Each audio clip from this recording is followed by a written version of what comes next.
Welcome to a Song of Ice and Whiskey podcast, where we drink and we know things. Hello and welcome to another episode of A Song of Ice and Whiskey. Luke, we watched ourselves an episode of A Night of the Seven Kingdoms this weekend, did we not? We did. That was that hit hard. That reminded me. How high it was rated, and forget how high it was rated. It was an experience, and it kind of brought me back to the old seasons of Game of Thrones. You know, I haven't seen anything that crazy, that intense since then, since the Red Wedding. Yeah, we're gonna have a good time talking about this episode. We are gonna handle a little bit of bookkeeping first. If you're new to the show, welcome. We like to start every single episode off with a little whiskey. Luke, what you drinking on tonight? Oh, yeah. I have Basil Hayden's. It's great choice, it's my kind friend. of hard to see. Great choice, my friend. It's At least some percentage very of people smooth, are on very are smooth. headphones only on like Apple and whatnot. Yeah, that's true. What about you, Doug? What are you drinking? I am drinking this Horse Soldier Reserve, and I in particular got their reserve version. So this is their, but this bad boy is 127.2 proof. But I thought after what we just witnessed, I needed something, and plus the Horse Soldier, the label actually has like a guy riding a horse. I thought this was a very appropriate whiskey for today's Very topical episode, and. Wow. Cheers. Yeah. Let's pour these bad boys up. Yep. Let's do it. Already poured mine, but I'm ready to cheers. Premature porulation. I know. Cheers, Luke. Cheers, Doug. I don't think I introduced us at Crazy the beginning episode. of this episode. I'm Doug Harrelson. He's Luke Aldridge, coming to you from Denver and Nashville, respectively. We will be your drinking buddies and your host talking about this journey through Westeros today. First thing we want to start with, and this is a new thing we're bringing in this week. Anything we messed up last week on the show, we're going to go over it the next week. And we'll kind of play around with how we operate and handle this. But for now, we had talked about the gap between the two Trial of Sevens. The first one was, in fact, in 42 AC. I said between 40 and 50 AC. I'm going to give myself credit for that half. I said early 200s AC for the current events. However, it's 209 AC. I could give myself credit, but I didn't mean early 200s of the century. I meant early 200s of the decade. So I'm actually going to call myself on that one. So over 100 years less than 200 years. It was 167 years between Trials of Seven. We were correct, it was Maegor the Cruel against the Warrior's Sons. Baelor and Maekar both did fight in the Redgrass Field, but more importantly, they were both commanders in the Redgrass Field, and we kind of missed that detail. I thought that was worth mentioning. There is a Baratheon that eventually holds a Valyrian steel sword. I was incorrect on that. It is not Lionel.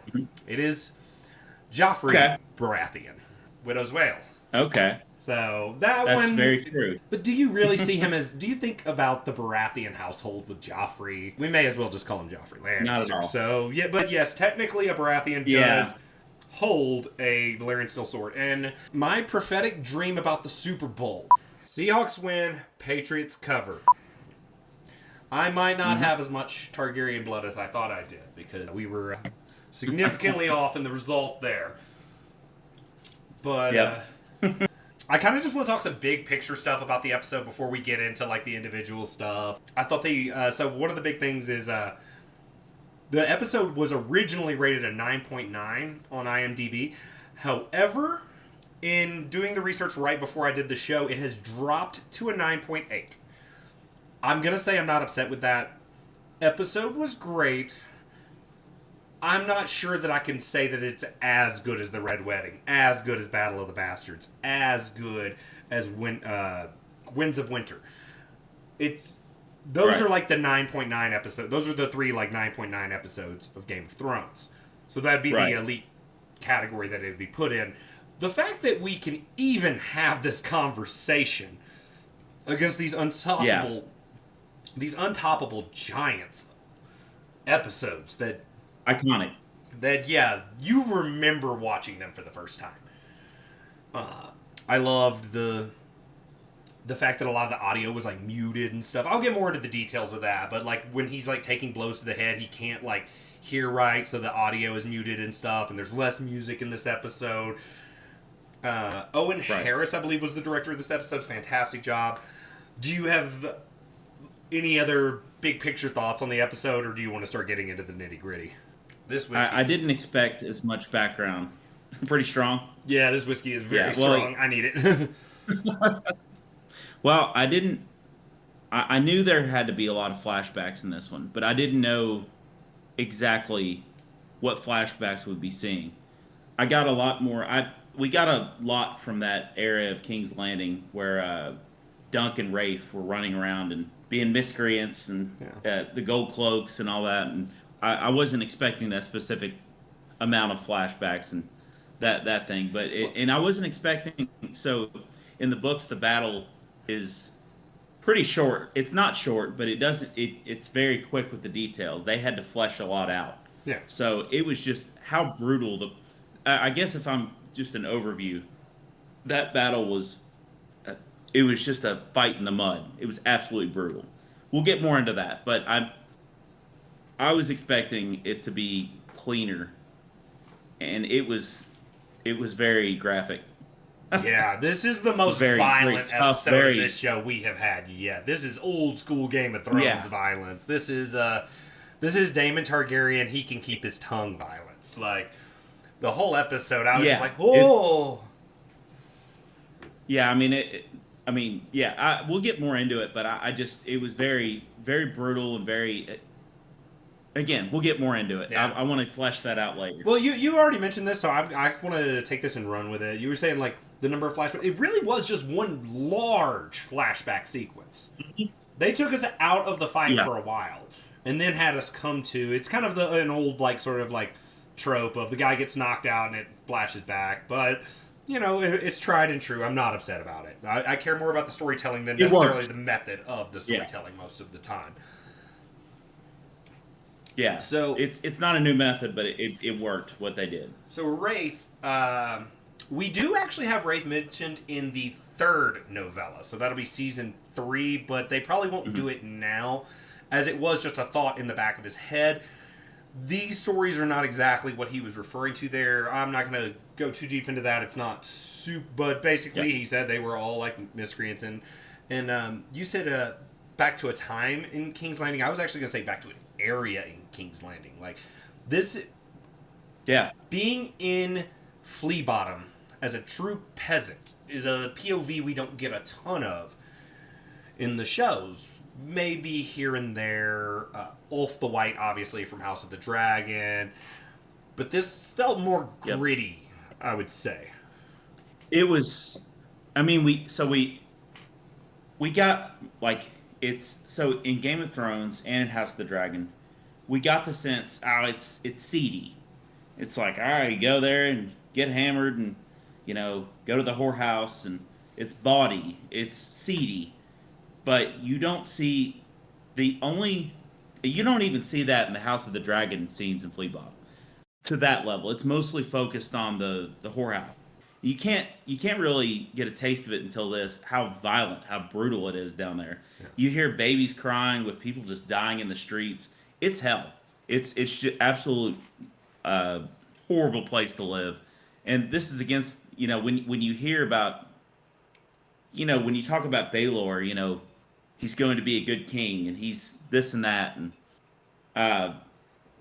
it contrasts, these big fancy tournaments with everybody having fun, everybody enjoying themselves, and everybody's fairly wealthy, contrasted with the utter just misery of what the small folk have to deal with. All these games with Daemon Blackfire, going back to that, we see. Do you think that's the red grass field, that battle that they're cleaning up after? I think that's the indication. Because the big reason was there, and we'll get to that in a second, but I think there's enough Okay. evidence to kind of support that. They did give us a lot of like Blackfire Rebellion juice, which we will save for another day because we have actually picked out our topics for March already for the podcast. We'll reveal all that at the end of the episode. We are super excited for what we are going to bring to you next month. And again, always come in the comments if there's any particular topic or any particular character you want us to do a deep dive on, because right now the episodes are kind of in line with the show A Night of the Seven Kingdoms, but we got one more episode and we'll do a recap, and then we've got other places to go. Yeah. But I was going to say, so since we are going to go back to that rebellion, but I guess what I would say is this is a time of a war just happened. People don't talk about the refugee crisis that happens in these wars. You know, in real life in Ukraine and things, people are just, I need to get the hell out of here. There's no work. There's all people's spouses are dead. You know, families are ruined. And I think I guess what I'm saying is that's the backdrop we find ourselves in. Yeah. It's King's Landing, and it's even worse than usual. And of course, I'm sure it's like this in most of that world, but it's just brutal. It's shocking. Like life is cheap, and while the Lord's play, the small folk suffers. I think just coming from like seeing it in the books and hearing it mentioned in references by characters and stuff, it's different than actually being on the ground. Rafe wants Dunk to leave this place. Rafe wants absolutely nothing to do with this anymore. Dunk is still holding on to the hope that his mother is still around, which also, adds a little context perhaps to like the writing of the Lionel line that he made towards Baylor that we'll discuss when we're discussing the battle a little bit more. Yeah. Dunk is under the impression that it could get worse, which honestly, he might be right. They had mentioned this on the Lightbringer show as well, that over in Essos, you could just be enslaved. At least, you live a crappy life, but it's a crappy free life, at least. You can choose to do what you want to. At least in Westeros, you're not held in slavery. But Rafe, on the other hand, is just so ready to be done with Flea Bottom entirely. Yeah, just wants a new start. And I think, I honestly don't even know if he knows about the slavery in Essos, but even if, either way, I think I just think he gets the sense, we get that whole monologue from him. It's like, is it really going to be better there? Or at least here, we kind of know the lay of the land. We've grown up here. We can make a way around. There, we know zero people. And what if we just start over and it's just as bad as here? Then we're going to have to go through the whole process of stealing more things and trying to make our way back. And then we're starting again. Could be worse here again. So I don't think he knows. I don't think either of them know. They're super young, but they're, and then they have that scene. And of course they're very, he's a little squeamish about that night dying. And she's almost seems like a little more comfortable with it. And it's funny. She's like, "What are you doing?" And, it's made to think, she's stopping him from killing the guy. And she's like, "We could heal him up and ransom him." Money. Yeah. And it's, that was a pretty excruciating scene, trying to pull him out from under that horse. Yeah. And trying to, and then he just dies in cold blood. But yeah, and that they go to that. Was it you think he was like a blacksmith? Was that who they were trying to sell that stuff to? It could be a blacksmith. It could be any variation of like people a merchant. in sort of the merchantile. Yeah. Blacksmith makes the most sense because they are the person that would most be ready to use things like old weapons, horseshoes, things you'd find on a battlefield and everything. Right. But even he won't take that was it a Blackfire belt? Yeah, Damon's war is over. You can sell this Yeah, this Blackfire gear somewhere else. he doesn't want any, yeah, he doesn't want anything to do with it. He doesn't want the stench of it on him. I mean, you would imagine that people are trying to distance themselves pretty quickly. But what did you what did you think of the gold cloaks? Okay, the one main gold cloak. I apologize. I don't know if I caught his name. They do mention it during the show. I don't actually have it in my show notes though. Rave continued to mess with him and to push him and to try to get a rise out of him, and or to just like slip one over on him. And Dunk was just like, "We can't be doing this. Like we're gonna have trouble." Like so. Steals his knife like several times. Well, no, steals his when she could have just handed over. Stole his pouch once, and then That's right. stole his knife whenever they stole the gold back. And that's the first truly gory moment we had, and like truly gory. I mean, you do see the thing or the lance go technically into Dunk before this scene starts to happen, and Tansel's finger breaking was kind of messed up, and Robert Reisling's, I've told you about the eye dangling out, that was kind of gruesome. Mm-hmm. But this is the first like really like gruesome murder we've had. And you also notice he said, "I used to have quick hands too," and he's missing a hand. So he got caught. He got caught stealing. He got caught pickpocketing and lost the offending hand. I didn't. You're talking about the gold cloak? Yeah, he's missing a hand. Yeah. I don't know how I didn't catch that, but that brings a whole new perspective, because that means he was basically, he has this thing of like, there's winners and there's losers, and I'm going to become a gold cloak and I'm going to take advantage of people. Yeah. When he was probably taking advantage of their silver. Yeah. And yeah. That's when she steals the dagger. But then we get we get Dunk's first time seeing Sir Arlen. He pops out of the pub vomiting, and then opens up a whole can of drunkenly induced ass whipping in a pigsty. Sir Arlen. Yeah. He went from like it's not like he seemed like a jerk in the first couple episodes. The way he treated Dunk. Yeah. But here he's like, in the name of the mother, leave that boy alone. Yeah. Even in a drunken stupor, he has his morals. And it's not like he just cleanly killed them all. He took some hits and some stabs himself. Mm-hmm. I mean, he almost lost a few times. And even with Dunk, you know, and Dunk was just too scared to even try to throw him a weapon or help him. He was probably shaken by Rafe's death.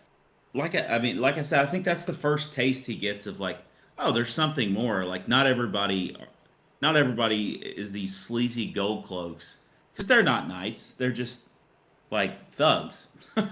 they take advantage of people, and I mean he's like, oh, why would this old drunk save me? And of course he follows him, and he sees his drunkenness and his mess, but I think that's why he continues to follow him throughout the rest of that flashback. I mean, this is actually one of the things I really enjoyed about that scene was the non-verbal storytelling that we get after that, where we just have the music over the top is Sir Arlen singing in Dothraki. I looked at the words as kind of like a Dothraki sort of fight song of like destroying my enemies and getting them to the Great Stallion, this, that, and the other. I don't remember the exact words, so don't quote me on anything, but he's over here singing this song in Dothraki, which is, you know, got everybody like, oh, did he have like some Dothraki drinking buddies? Did he spend some time in Essos? Like, I don't know. Like, there's lots of potential there for sure. Finally, though, this is the reason why I believe it's the Red Grass Field. When Dunk finds him sleeping at the campsite. Or not really a campsite, just kind of in front of that tree. There's a little hill from his previous squire, which would have actually been Roger Pennytree, who is the nephew to Sir Arlen. And he perished at the red grass field. That looks like a fresh grave with a helmet on top. And that would also explain why Sir Arlen was drunk in the pub. He just lost his nephew, his squire, somebody that he obviously probably cared about. And maybe that's why when he finds, or when he realizes Dunk is following him, he just says, "Get up, here, have some water." Well, Dunk is just shot at that point. He's his leg is hurt, and I don't know if the sickness probably was caused by the wound in his leg. I don't know if that was your take on it, because he kept throwing up and like. I thought wasn't he like throwing up, and he was. So he did the drinking from the like gross water in the forest, and it immediately cut to him vomiting. I had a friend over watching it, and me and him both audibly reacted like, "Oh, that water's disgusting," and then immediately he's throwing up, and we were like, "Well, we feel rewarded for that belief." Yeah. It felt like the showrunners knew we were paying attention. But finally, he says, "Get up." Yeah. And we're cut back in. So we've already kind of talked... That was iconic. We've talked a little bit about the intro to this, of him being knocked out, the old school trope and everything. We do still want to talk a little bit about Baelor's sort of pep talk. The fact that he said the Knights Guards are sworn not to come after him when Lord Beesbury is concerned that the King's Guard could be a problem. And he says, is that honorable, your grace? Is what Lord Beesbury asked him. And he immediately says, the gods will let us know. And I found that to be a really, really fantastic line. Anything else from the intro scene that stuck out to you? Well, of course, there was what Sir Lionel said. Wasn't that was in the same scene, right? Yeah. That was, I believe it was the very next line. He says, "Mother loved you best." And he said, "No man fights as hard as the one neglected by his mother." Perhaps being some foreshadowing towards Miakar. They said Miakar again in the preview for the next episode. It's Miakar. It doesn't make sense, but it's Miakar, so it's canon. I mean, it's canon, and we're not. So, but I was wondering about George. that. Let me ask. Yes, our buddy. Yeah. If he were our buddy, we would have other questions of him. But George, if you're watching the show, cheers. Yep. Cheers to you, sir. You're welcome. We'll buy you a new hat if you ever. Yeah. I'm gonna let you pay. You make enough money. Yeah. Fair enough. He's rolling in the dough. But when he said that, I was having trouble catching who he was talking about. Like at first, he seemed very pointed towards Baelor, but Baelor, I don't remember anything about Baelor having an issue with his mother. Like, I don't remember. His mother was she a Martell, or was that his wife? Baelor's mother was a Martell. That's why he has brown hair. Okay. Daron the Good married into the Martell household to finally bring Dorne into the fold. Right. To quote our man, Tywin Lannister.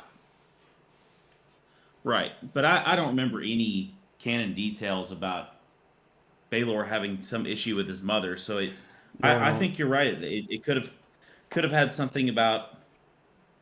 Could have been something to do with Maekar. Could have been Dunk. Well, I mean, what do you think? Are those the options? What are we other?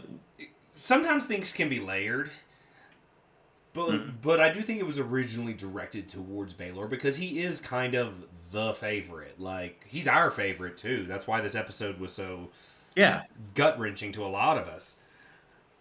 And Miakar is kind of the grumpy third son. Is it third son? I believe it's third son. We'll check that in our notes next week. It's Baelor, Eris the first, and then Miakar. Because Eris comes after. Yeah, Eris is the bookish one, but Right. we'll get into that another time. But I see what you're saying. We got a lot of weeds to get into. Baelor is the favorite. Did you get a chance to watch the Yeah, behind but the Baelor episode? is. Did you watch I the didn't. behind? Okay. I didn't. Peter talks about when they were about to film that scene, he started vomiting, and Ira Parker said that's just like what Dunk would do. They don't explicitly say that's why they added it to the scene, but it felt very much implied from the behind the episode. And if so, that's great. So you have at the beginning, trumpets blow, gets real. I mean, you have that thudding. There's this long hesitance, which I don't remember that happening in the book, but he just sits there. Everybody else starts charging forward, and Egg's just like, what is wrong with you? And then Egg starts that scene where he gets the horse to go several episodes ago. That comes into relevance. What did he say? I can't remember the exact words, but he says something. Go. Go ahead. Mm-hmm. It was up and something else, but I do know up was a big part of it. But it's almost not it's not Dunk that gets him to go. It's Egg. It's Egg because he spent that time bonding. But once he gets going, he snaps back into it, but immediately starts taking a beating. Yeah. I mean, I think one thing that surprised me in my mind, I thought Dunk was going to dominate a little more. In general, like he just it's almost like I heard someone compare him to Rocky. It's like even though there's a big height difference, like the old saying, the swollen up eye gives such Rocky vibes. Like yeah. So it could be any one of a number of people that thought that, you know. Definitely very Rocky Balboa. Yeah, I mean, I do feel like he definitely was getting his butt kicked in the fight in the book as well, but. In the book, it's, you know, he starts to get his butt kicked and then he's able to turn the fight a bit quicker. He also he stays on his horse longer. Here, he gets knocked off his horse immediately and then just starts to get his complete hell whooped. There are a couple of small details I noticed during, like, the brunt of the fray. When he's on the ground and Arion is running towards him and he gets knocked over, based on the armor that rider is wearing, I'm 85% sure that's Raymond Fossaway. And then I'm about 45% sure after that he gets knocked over by Stefan Fossaway. But Raymond threw him a bone when Arion was going in for the kill at one point. Yeah, it was like once you thought one was going to, finish the other one off, all of a sudden somebody came out and knocked one out. Yeah. It was like...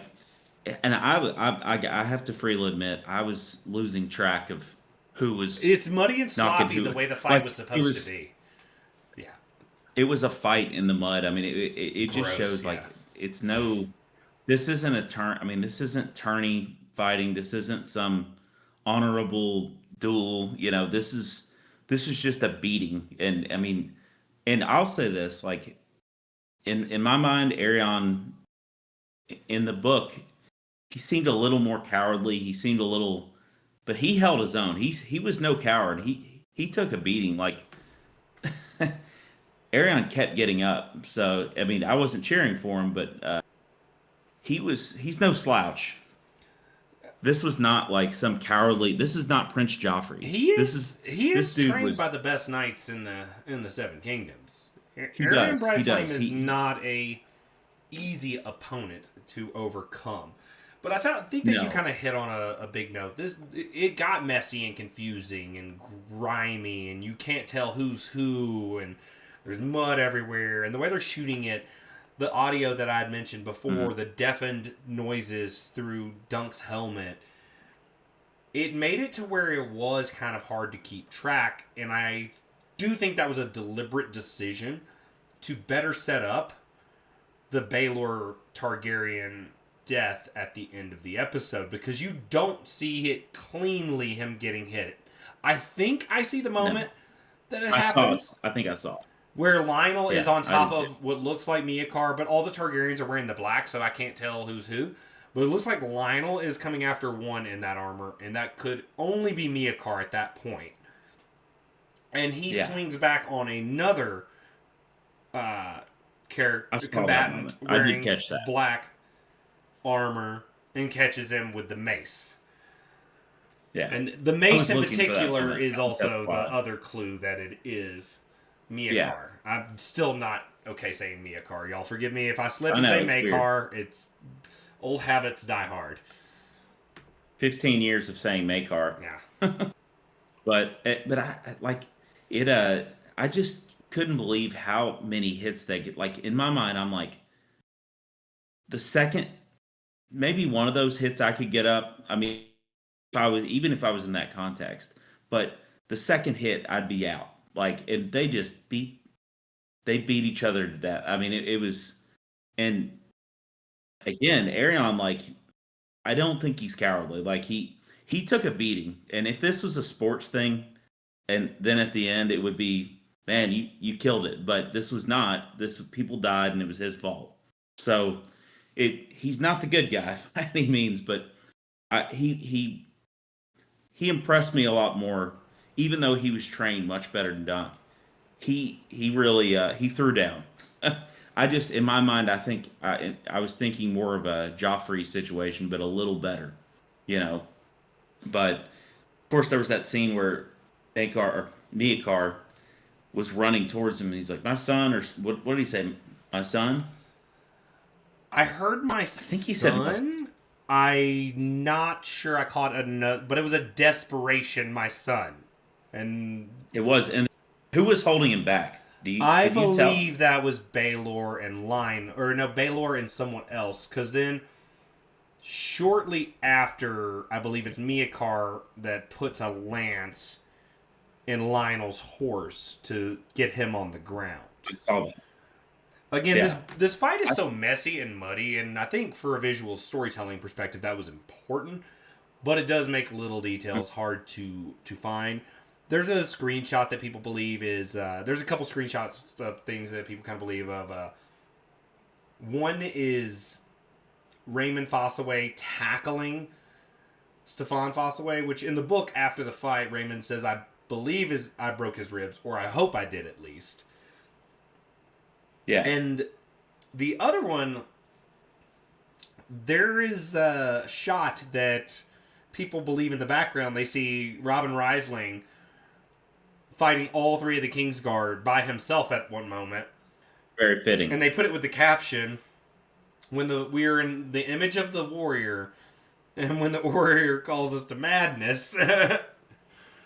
Yeah. So to flash back to the same scene with Egg talking to the horse. They have made these moments feel so earned in this show. I don't feel like anything's out of place or any scene is silly or any... I mean, we haven't even talked about one of the most adorable moments in this episode when Egg hands Sir Duncan the lance, and he says, "You better be here when I get back. If you try to rob me, I'll hunt you down with dogs." And then he barks. Yeah. And you look, Dunk is so nervous, back at him. but Egg immediately is smiling at that comment, and oh yeah, my little heart Dunk, in that moment. Yeah. I was like, this is so precious. I don't know what to do. Yeah. Well, Dunk was trying to. You could tell he looked away from him because he didn't want to cry. Like I think I can't remember if that was before or after the dog thing, but he kind of. it was just, it's so bizarre that it's bizarre to me that I think in a different era of Game of Thrones history, there's no way Egg would be able to squire for Dunk. You know what I'm saying? Like someone opposing a Targaryen. Like they were better protected at some times and so shielded. I guess I'm thinking of, they weren't even Targaryens. I'm thinking of the Cersei era, I mean, nobody got near them. But it was just to go back to Robin Riesling. You were talking about that still with him fighting the Kingsguard. There was a character in the original Trial of Seven. Can't remember his name. Can't remember if he was one of the Warrior Sons, the poor fellows, but he was a very similar character in that fight. He was kind of rough around the edges, a little beat up, and he did, but I'm not even sure he was a knight, but it just reminded me. We'll find it later. Have but to be a knight to do a Trial of the Seven. Every combatant so in a Trial of the Seven right. is a knight. So he must have been a knight, but he kind of had that battered vibe that Robin Riesling has. But we'll find that out later because I won't remember until I look it up. But I just thought that was interesting. There's probably some parallels. Yeah. Of course, you have suggested us doing an episode on the Trials of the Seven. I worry that it might not be enough to fill a whole episode, but it would definitely be at least a good half episode. Maybe we do it on a week whenever like there's some George R.R. Martin drama or something, and we can use that to fill up half the episode and then do drama in the other half. We'll have some drama for you later. We are not unaware of recent stuff. It's just I don't think that it's appropriate for those that have not read all the source material, don't know anything about things that happen at a little town called Summerhall, or a little castle named Summerhall. We will discuss that, I promise. Flatlines, I see you in the comments every single week. I promise I've got you on a spoiler section this week. I promise you I do. Thank you to all of you that are reading, listening, however you're probably not reading the podcast, but listening, watching, commenting, liking, subscribing. We do appreciate you so much. Last week's episode had a nice uptick in viewership. Not by a big metric. Yeah. We're still definitely small fries, but maybe it was because last week's episode was such a good episode of the show that people were like jazzed. Either that, or maybe it was on Super Bowl Hangover Monday. We'll ask philosophers on another time. We'll talk to the Maesters. I've got one comment shout out. Thank you, Mark Smith, for also being in the comments every week. We've seen you as well. Yeah. Thank you, Mark Smith. Cheers, y'all. Any thoughts? Any more thoughts on that? Of course, you had him dragging Arion at the end. That's great. That was from the book. Because in the book, he said he yielded, and then Dunk goes to get up, and he starts to reach for a dagger or something. Then Dunk has to break it up again, and then finally he just like drags him by the foot up to Lord Ashford, and he actually shook him in front of Lord Ashford, and even got mud on Lord Ashford and the maiden of the tournament in the process. In the show, they were too far away. Oh, it's so comical. And it's because it's the fall from grace of Arion being in complete control of the entire situation to Arion being dragged like a toy. Yeah. And Arion's pride, you could tell he waited till he's like, I'm gonna die. Yeah, he waited till the second. He's like, if I don't say I withdraw my accusation, he's gonna kill me right now. Like I have been beaten to death. I actually thought he that one hit, I thought he made him not be able to have kids. Like I was probably looking at it wrong, but I think I was. But a lot of people are saying he's defending Egg because Arion had said he wanted to cut him there. So that's why Dunk did it. I think Dunk just took a swing. I don't think Dunk had enough wherewithal in that moment to... No. They were so exhausted. Yeah. Like, imagine the exhaustion and the just... honestly, one of the most brilliant... I don't know how they went. One of the most brilliant parts of acting in that entire sequence was when Dunk gets back up. First off, Egg shouting for him to come back. I mean, just... We'll talk about that more in a moment. But when Dunk is like climbing back up and you see Arion turn around and be like, are you kidding me? I don't want to fight anymore. I'm tired, boss. And they look They look like me or you leaving, some establishment called the Rusty Nail circa 2017. Yes. They are. Yes. Arian's Like, falling over to grab his sword. Dunk is falling with his sword as he swings it. They are struggling. But Arian's face too. Whenever he sees him get up, he's like, "Man, come on." yeah. Yeah, they're both. I mean, they fought to the last shred of any will they had left to fight. I mean, I can't imagine being in that situation. It's like most, when I see it in my mind's eye, when I see this scene in the book, it's a lot quicker in the book, but it just didn't. It was so dragged out, which is a good thing. Like I don't think we've seen this kind of. We've seen some pretty good fights. We remember Brienne and Jamie fighting on that bridge. Actually, my favorite Brienne fight is Brienne and the Hound. That fight is hostile, Yeah, disgusting. That was closer. You're right. That was one of the closer. I'm probably forgetting a scene or two, but that was one of the closer scenes to what I've seen. Of course, you have not Damon. You'll have to stay tuned for our Damon, deep dive on Brienne of Tarth. Yeah. Who am I thinking of? Why am I blanking from House of the Dragon? Damon.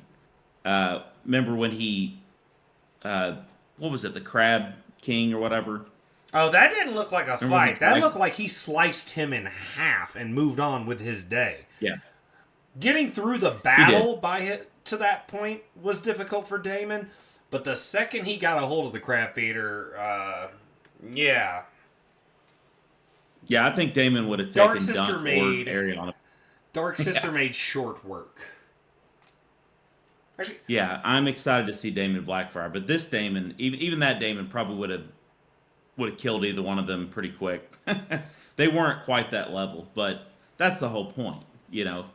Arion's pretty young, and Dunk is trained, but not trained to the level as Arion is. But I think, like what you were saying about Rocky, like it's that whole old trope. Like it's not necessarily how good you are with a blade or how good of a fighter you are. It's how much of a beating can you take? How much can you take that beating, keep getting up over and over again? How many times did we see Dunk get wounded? 10? Countless. 12? It was insane. Every time he got stabbed, I screamed in my chair. He got stabbed. He got knocked off the horse. Continue. Yeah. I mean, imagine you go to the ER like that, and it's just like, where do we start? And there was no ER. There was a bench. I want to get to that scene more in a second, but there is one last thing that the book kind of makes very clear, is that Dunk realizes that Sir Duncan the Tall cannot beat Sir Arian, Bright Flame, in a trial of combat with skill being the most intensive thing. But what he says is Arian could not defeat Dunk of Flea Bottom. Not Duncan, Dunk of Flea Bottom. Yeah. The hood rat. So he just turns this fight into a muck. Like, grabs the shield, beats you with that. My friend Steve, if you're listening back home, he used to always have this expression.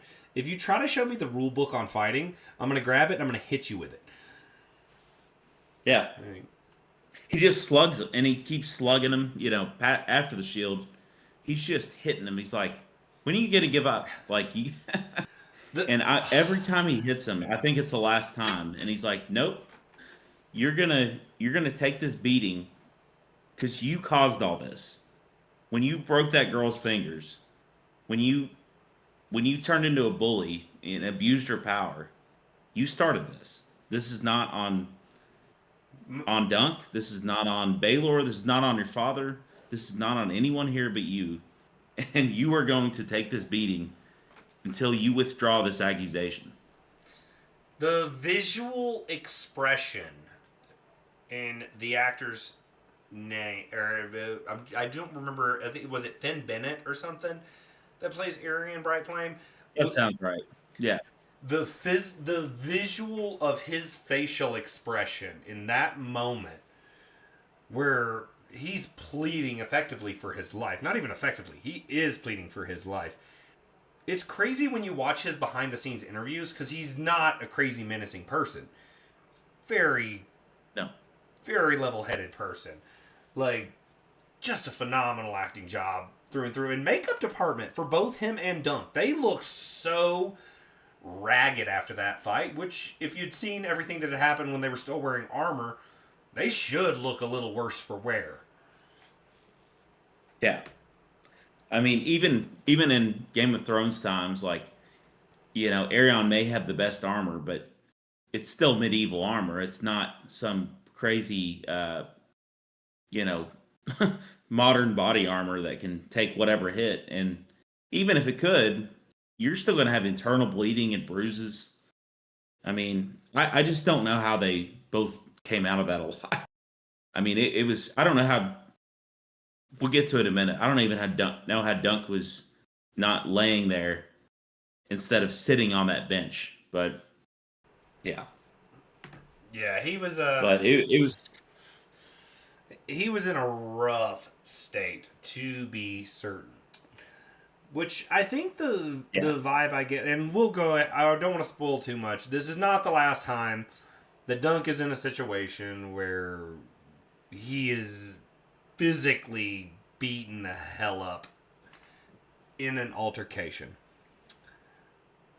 we're going to see it again. We do have to move on to the penultimate scene. Our hero has survived. And he has conquered his villain. Barely. He has not killed his villain, but he has conquered his villain. Dunk is a free man. Yeah. All is good in Westeros. But is all ever truly good in Westeros? It's George Martin, of course not. Yeah, that was so he's sitting there. And he's being tended to by Pate, right? Pate and Raymond Fossaway. Raymond Fossaway. They're that's the ones correct. attempting to take the helmet off. Yeah. Baylor kind of shows up and they start talking and trying to remember how the interaction started. What were the first words said between Baylor and Dunk? The first thing that happens as far as Baylor's first interaction was Pate saying, Dunk had said, 1 second I feel drunk, the other I feel like I'm dying. And Pate says, we'll get drunk and pour burning oil in there. That's what the Maesters do. And Baylor comes in, wine, not oil. Oil will kill him. I'll have Master Yorwell come take care of him. When that happens, Sir Duncan immediately gets up and drops to a knee, looking to just say whatever you need, because he never expected Baylor to step up and fight against his own nephew. No. To save Dunk's honor. Yeah, he's indebted for life. I mean, let's talk about real quick. Like Baylor, I am your man. Did not have to do that. Yeah, I am your Baylor man. Did not have to do that. He could have shut all this down. He could have taken Arion. I mean, he could have found a way to not put himself in harm's way, but he followed the bylaws and he said, by these bylaws, this is the best way I can show. I like to think that Baylor was showing the realm, like, we're not above the law. Yeah, we're not above honor, I guess. So it was a huge sacrifice, but of course he said, like you said, he drops to one knee, I'm your man. And what is the exact words? I don't want to get them wrong. Baylor says, is it we need good men or no? He says, Dunk says, I am your man. He said, Yeah. I need good men, Sir Duncan. The realm. And at that point, he cuts And off. stop there. And it, we can go into the graphic details and everything. I don't think we... Honestly, I know we've talked a lot about the violence and stuff. The violence isn't what has always drawn me to George R. R. Martin's writing. It is an important part of it. I do think that it adds stakes to things, even if it's not my favorite part. I prefer the intrigue, the storytelling, the relationships, the characters. At this point, though, we lose potentially the king that could have pointed the Targaryen dynasty in the right direction long term. We'll never know. The king that should have been is a name I've seen thrown around on social media. Jaehaerys Reborn is one I've heard. Oof. He's the best king since Jaehaerys. He would have been. Great foreshadowing. Essentially, we're talking about Jaehaerys at one point too. Right. Well, there's well, of course there's two Jaehaeryses, but the Jaehaerys from the Conciliator from a long time ago. Yeah, the Conciliator. Yeah. But he's I mean, by far, he's basically, he would have been Jaehaerys Reborn. He would have been the best king, no doubt. Like by all the clues that we have, he would have been the most honorable king, humble, But again, he doesn't know yet. I'm sure he was hurting, and he's still in the front, in the battle mode. I don't think he knows he's dying, and of course. You see the realization in his eyes when he touches his skull. Yeah, and it's disgusting. Not gonna lie, that injury made me shudder, but it's incredibly made me shudder reading poignant. in the book. I knew I was gonna be squeamish seeing it on the TV. I know, and I knew they were gonna be faithful to it, and I'm like, ugh. But I mean, it had to happen because of the weapon, because of the mace that his brother was carrying. Of course, he collapses. Dunk picks him up, and what does Dunk say? You remember? I was just looking at the book again, and in the book, it just says that Dunk was told he said up, but he didn't remember saying it. I believe in the show he's yelling, "Please, sir, please." Get up. And then he's saying, I'm sorry, or it might have been, I'm sorry. The scene is so dramatic that it's hard for me to keep every single piece of dialogue together. Baelor joins a little small group of people that we talk about. We're gonna go over on this episode. I think that there's just too much other stuff that we still want to discuss, so I'm not gonna cut us off right away. I do apologize, but I do think that this is one of the episodes that if we're gonna go over, we should go over on this one. Yeah. Well, he joins. What were you saying? He joins this group of characters, though.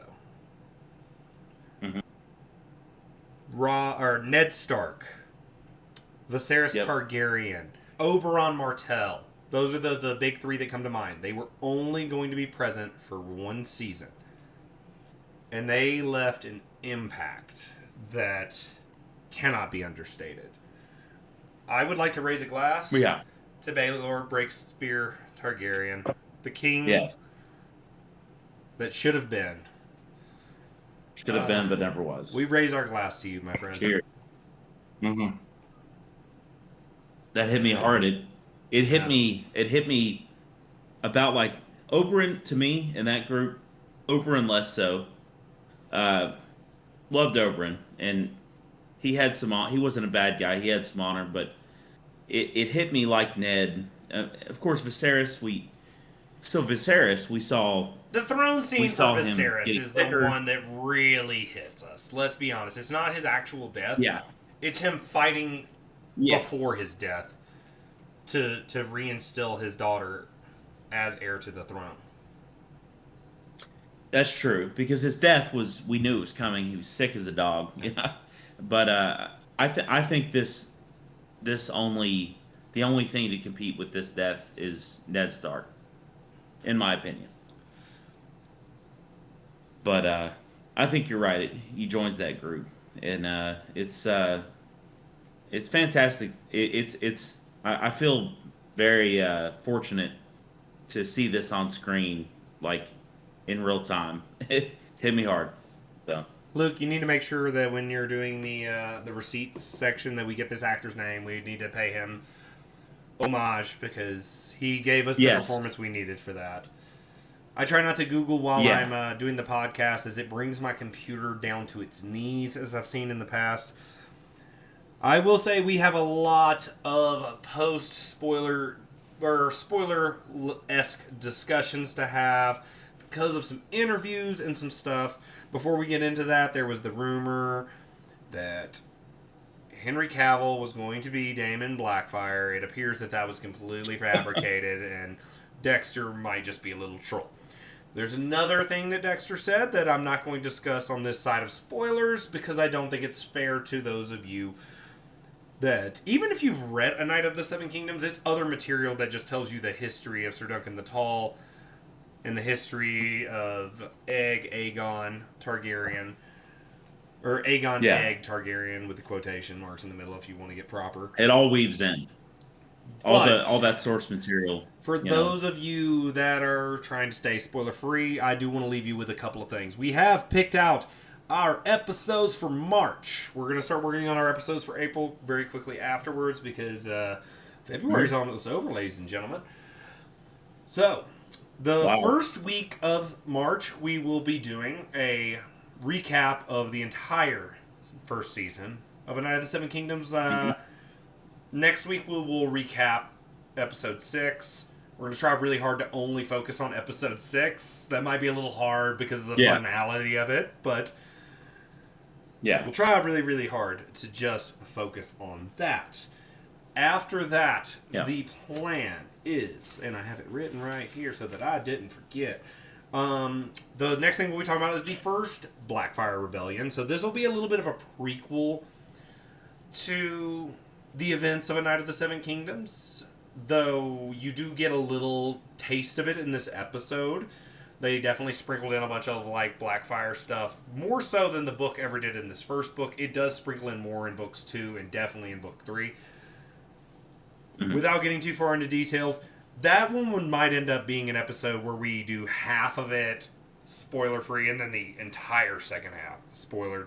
You know we will take care of our friends that do not want to be spoiled, for the night is dark and full of spoilers. After that, we decided it would be appropriate, since Brienne of Tarth is a descendant of Sir Duncan the Tall. She finds a shield with an elm tree and a shooting star, the sigil of the legendary Sir Duncan the Tall. We'll get into that more at another time.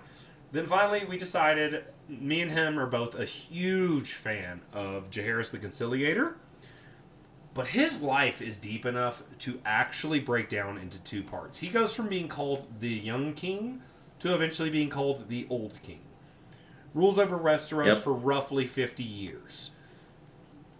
Dies of old age. I think in the Game of Thrones universe, if you die of old age, you have accomplished something.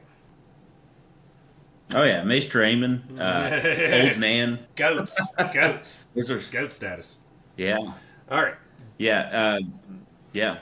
But that's gonna be great. Yeah. What was Conciliator's reign? 70, 80 years. I thought it was in the 50s. I think it was like, because I think he took over in like. You're probably right. Because I think it was like 50-ish AC. He took over, and then he went until like 10 something. Oh, Luke is going to have so much fun with the receipts this week. I'm putting you to work this week, my friend. But I've got the actor's name. Do you want to know the actor's name that played Baelor? Yeah. Bertie Carvel. Bernie, are you serious? Bertie. B-E, not Bernie. Bertie. But the Carvel is so close to Cavill after we were just talking about that. That's funny. I feel like I knew that already. I know. Carvel ice cream. All right. Everybody, if you want no more spoilers, hit like, subscribe, and then find the little red X in the upper right-hand corner of your browser. Do the double-click, pause, skip, do whatever you have to do on your Apple, your Spotify. We're on Amazon Music now. New hosting platform has us on more places. Yeah. Moving on up in the world. But please, I do not want to spoil things. One of my coworkers came up to me the day before this episode. He's like, Baylor dies. And I was like, yeah. And he's like, I found out scrolling through Twitter, and I'm like, oh, that's rough. That's the worst rough. way to find out. That's Nick, if you're out there, brother, like, I raise a glass to you too. This isn't the Nick I know, is it? No, this is Nick in Colorado. Okay. But turn off this episode right now, because we're going to start talking some spoilers. This is your official spoiler warning, because the night is dark and full of spoilers. Yep. So, Dexter had said the Damon Blackfire being Henry Cavill thing already, but he also said that George had told him and Peter that Dunk survives Summerhall. So, there is a couple things I quickly want to unpack before I turn it over to Luke. This could just be a little kid trolling. I haven't actually seen the video of this. This is just kind of just been circulating in the YouTube channels of the greater Game of Thrones universe.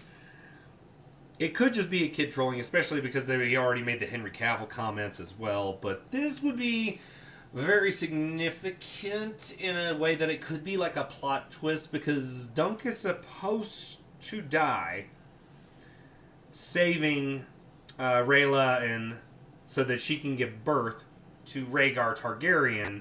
Yeah, by all accounts, he's supposed to die. Every source material implicates or says there's no indication that Dunk survives this. He would be close to 70-ish years old at the time of Summerhall. And they kind of mentioned this on they don't even kind of mention it. They mentioned this on the Library podcast. I don't want to be copying them, but it's completely true. It's completely obvious. He's a 7-foot-tall man who was a member, who was the Lord Commander of the Kingsguard. It's not like he could just go around and not be a significant person anymore. So he would have had to hide out and whatnot. Look, maybe it is a plot twist, but I don't... The more I marinate on it, the less credible I feel like it is. Something doesn't... I mean, I don't see a reason. So, like I said earlier with you, unless it's some crazy Bloodraven thing, some werewood Bloodraven... That's all I can think of. Like, I feel like there's all this weird, like, actually, it all connected, and it's Bloodraven. He's the Night King. What was the old quote? Everything goes back to Bloodraven or something? No, it's easy. Sir Duncan is the Night King. It's easy. Done and done. Or the great other. The great other for us for the ones that read the books. Don't start. Right. What would be the reason? Me. Yeah. What would be the reason for Dunk surviving that? And I just don't see it. We have a lot of time between, like, even in novellas that we have written, we have a lot between Mystery Night and the tragedy at Summerhall. Yeah. I think it's possible that George wrote it, but I also think it's possible it's just Dexter is having so much fun having a big-ass audience that he is... Henry Cavill's coming on the show. Yeah. Dunk survived Summerhall. Just firing at the hip. Just stuff to make us have to have a spoiler section at the end of our podcast of the biggest episode we've had yet. Like, he's just a kid having fun. He's so... You know what's funny? He's so much like his character. That's why I love that guy. They I mean, there's a lot of pictures of, like, Dunk in the books, or... like the artwork, that official artwork, and this person in the books, this person on screen, and then it goes to Egg, and it's like Egg on screen, Egg in the books, and like on screen it's like in the books he's got a hat, and the caricature, the artwork looks exactly like Dexter. Yeah, I mean, a bald kid, I guess that I could see that, but it's weird. He is Egg. rumor has it I don't see a reason. Rumor has it that they saw his audition tape and said, do we have to keep looking at other people and auditioning other people? They did because they wanted to do their due diligence. But did they have to? They didn't want to because they felt like he was the right one for the role. Yeah. Right. Peter Dinklage, George Martin said, oh, it's Peter Dinklage. There's no other character. Exactly. There's no other actor who could play Tyrion. We're about to open a bigger can of discussion, so we do have to say goodnight, ladies and gentlemen, because your local editor is going to be crying tomorrow afternoon, dealing with this. I'm going to potentially try something. I'm going to try something new with the editing. We're going to see if I can accomplish it or not. Okay, so if this episode is super balling, I think the YouTube people will probably get a bigger boost from this. No, actually, the audio pop people will get a good boost. We'll see. We'll see. If you notice a difference, let me know. Yeah. Otherwise, thank you so much for coming in for this episode. Oh my goodness, I'm still processing everything.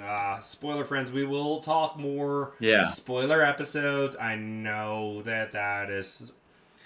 I hear you. Okay, I got you guys. I promise. We will have some episodes that are like for the book nerds, okay? I promise you. But we're in the middle of a peak TV show season. We've got to take care of the TV crowd first. You understand. Even the Honorable David Lightbringer focuses most of his attention on this show while it's going. We're going to have so much time between this and Hot D I'm season looking forward 3. to it. And it's going to be great, but we're going to have so much time. We're going to play with plenty of topics. We can dig into the spoilers. We can dig into the lore.